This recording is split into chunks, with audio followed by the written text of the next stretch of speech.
waxaan soo dhaweynaynaa in wax walba oo dalkan ka jira siyaasad ahaan oo tabasho ah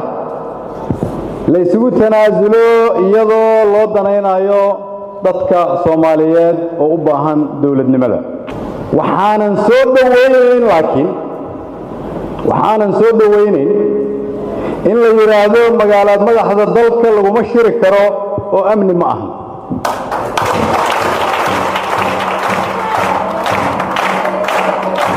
ma garanayno cidda loogu danaynayo laakiin waxaan rabaa inaan xasuusiyo cid walba oo ay ka suurtoodo inay sidaa tiraahdo inay tahay astaantii qaranka inay tahay magaalo dadka Soomaaliyeed oo dhan meel walba ay joogaan ay gacmahooda ku wada dhistaan inay tahay magaalo aan qolo lahayn ay tahay magaalo Soomaaliyeed inay tahay magaalo madaxdii qarannimada ummadda Soomaaliyeed inay tahay xaruntii dawladda dhexe iyo baarlamaanka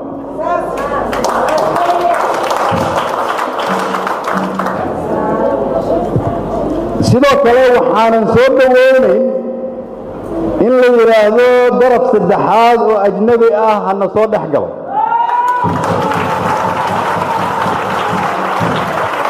oo la dhihi jiray ajaanibtu ha u kala garqaado madaxda Soomaaliyeed kaasi waa la soo dhaafay xaaladda dawladnimada ay ku sugan tahay maanta waxay maraysaa shacabka Soomaaliyeed meel walba ay joogaan inay dareemayaan in sharaftoodii dawladnimada ay soo noqoto waad ku mahadsan tahay booqashadaada midna hanaga iloobin daawade in aad subscribe noo saarto channelka